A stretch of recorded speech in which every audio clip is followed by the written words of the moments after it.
इस वक्त मेरे साथ मलिक मोहतसिम साहब मौजूद है, जमात इस्लामी हिंद के उपाध्यक्ष। उनसे बात करते हैं। मलिक साहब, पश्चिम बंगाल में जब से बीजेपी की सरकार बनी है तब से जो नए आदेश है वो आ रहे हैं। एक बड़ा जो आदेश है वो ओबीसी रिजर्वेशन को लेकर आया है, और उसमें से जो मुस्लिम रिजर्वेशन था, जो ऐसी जातियाँ थी, उपजातियाँ थी मुसलमानों की, उनको अलग कर दिया गया है। बीजेपी कह रही है कि ये कोर्ट के आदेश पर किया है। ये कोर्ट का जो आदेश है, इससे पहले जो गवर्नमेंट थी, ममता बनर्जी की जो सरकार थी, जब आ चुका था, लेकिन ममता बनर्जी ने उस कोर्ट के हुक्म को कोर्ट से अपील करके या किसी तरीके से उस रिजर्वेशन को बाकी रखा। अब जो बीजेपी सरकार आई है, उनका तो ये बार बार कहना है कि हम पसमानदा मुसलमानों को ऊपर उठाएंगे। ये तो पसमानदा ही है। बीजेपी का तो कहना यही है कि मुस्लिम औरतों को और मुस्लिम पसमानदा लोगों को खुद मुसलमानों के आला लोगों ने नीचे कर रखा है, और बीजेपी उनको ऊपर उठाएगी।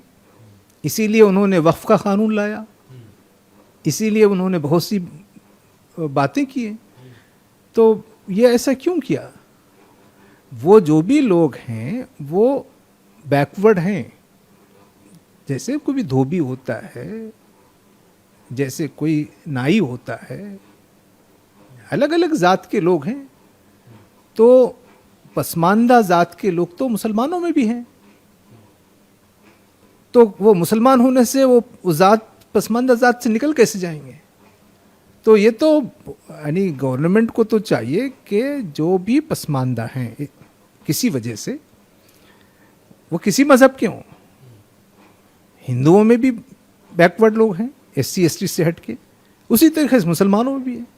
तो ये तो देश को आगे बढ़ाना या लोगों को आगे बढ़ाने के बजाय, कमज़ोरों को, वीकर सेक्शन को ऊपर उठाने के बजाय और वीकर सेक्शनों को कमज़ोर करने की बात है। तो फैसला, गवर्नमेंट का फैसला तो बहुत गलत है। अगर कोर्ट ने आर्डर दिया है तो कोर्ट को जाकर पैरवी करना चाहिए। आपको लग रहा है कि तासुब हो रहा है क्या मुसलमानों के साथ सरकार बनने के बाद कई मामलों में जिस तरह के फैसले लिए जा रहे हैं? जमात ऐसा सोचती है? वहाँ जो वेस्ट बंगाल के जो मुसलमान हैं वो क्या सोच रहे हैं वो हमको मालूम हो रहा है, और मीडिया को भी मालूम होगा। तो जो बात फौरी पहले आई, वो बात ये आई कि यहाँ पर नमाज सड़कों पर नहीं पढ़ सकते, कुर्बानी, जानवर, जो भी बड़े जानवर हैं उसमें वो कुर्बानी नहीं दे सकते हैं, सिर्फ स्लाटर हाउस में देना है। और एक बात ये आई कि वंदे मातरम को कंपलसरी पढ़ना है।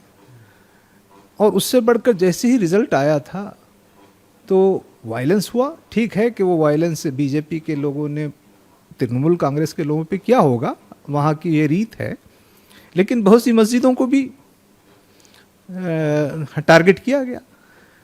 तो जो कुछ वहाँ के मुसलमान महसूस करते हैं, वो ये महसूस करते हैं कि ये जो गवर्नमेंट आई है, ये गवर्नमेंट एक खौफ और डर है। सबसे बड़ा डर तो SIR को लेके है। बहुत से लोगों के नाम जो वहाँ के जायज़ शहरी हैं, वो SIR में उनका नाम हटा दिया गया है। अब उनको नाम को दोबारा उसमें शामिल करना है तो एक बड़ा काम है।